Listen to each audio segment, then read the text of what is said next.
All right, we're on our back porch, and in this video, I'm gonna talk to you a little bit about how to change out these elastic cords on these beautiful privacy shades. You can see I've installed these. Are about 6 or 7 years old, and they're in great condition.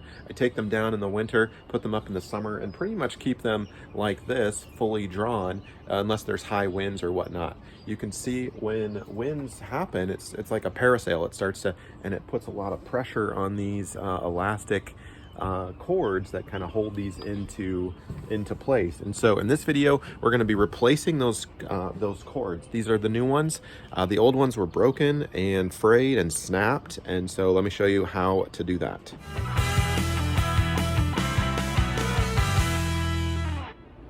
Welcome to my channel and to this video. Let's get started. You can see here these privacy shades, not a lot of high winds happening, but it's like a parasail. When those winds happen, it puts a lot of tension on those elastic cords. There are 2 of them, and we're gonna be switching those out. Just for context, you can see I've got 3 different sets of privacy shades here, so 6 elastic cords total, and here are the old ones. Get a closer look here. Over time, again, like 5-6 years maybe, however old these things are, I kind of lost track, but that wind puts a lot of pressure on those when they're down and frays them and snaps them. So we're going to get these switched out here. By the way, welcome to the channel. Do lots of home projects around the house, saving you time and money. Click that subscribe button. I put out videos regularly. Like this video and share this with somebody that you know. And if you want to make your own YouTube channel and turn your hobbies into real cash every month, check out my course. You can click the link in the description below. So what we're going to do first, you can see this is how it actually kind of holds together. There's this ball system, this plastic ball at the end of the elastic cord. So what we're going to do is take that off and just slide the ball upwards, and we can go ahead and untie the knot. I've got some needle nose pliers here, and it's just a matter of kind of pinching one of the, you can look at to see which cord you want to undo. It should be a pretty straightforward, simple knot.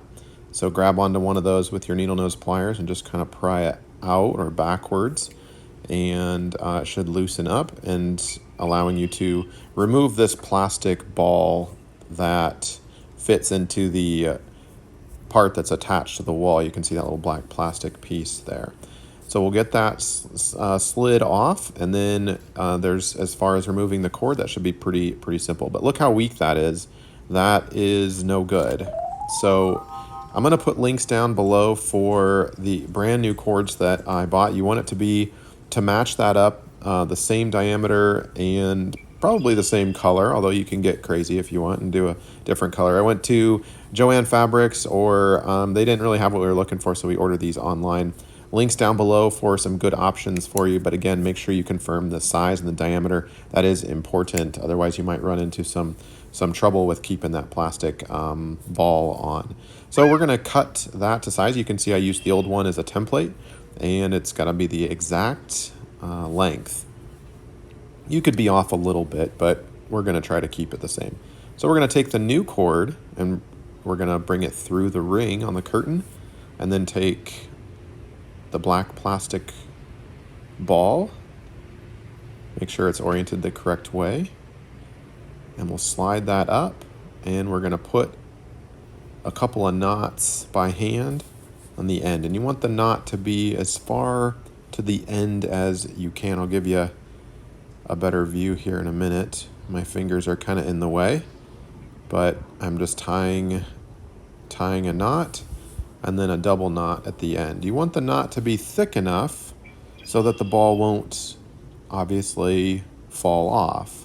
So the knot, depending on the size of the cord and whatnot that you bought, the knot needs to be probably at least a double knot or maybe a triple knot. So that's what I'm doing here. It's a pretty straightforward job, but we're not done yet, so hang with me. There we go. We've got the knot on the end. Looks like a pretty good knot. We'll get that tightened up a little bit, and you can cut off the excess if there's a little bit of excess, but just make sure that you're happy with the knot before you cut that off, because if you have to redo it, that's not good. There's another view for you. And you don't want there to be too much slack in it. You want it to kind of match the old one. There's the old one on the left and the new one on the right. That's kind of what it should look like. We'll go ahead and do this next one here and give you a better view of kind of what I did. Now you may be asking yourself, can I cut the old ones off? And I would say absolutely, you don't necessarily need the old cord.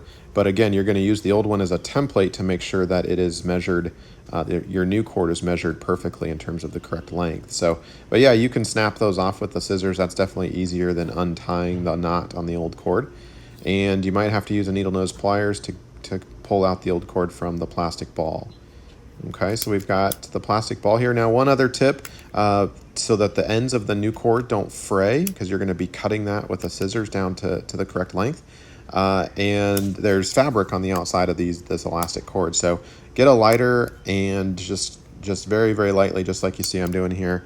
This is what I would recommend to make sure that those are burned and they don't fray as easily, because what's going to happen when you push that through, you'll see that the ends kind of snag when you push it through the black little plastic ball. So that's kind of how you do it. Pretty easy job, and hopefully this video has helped you out.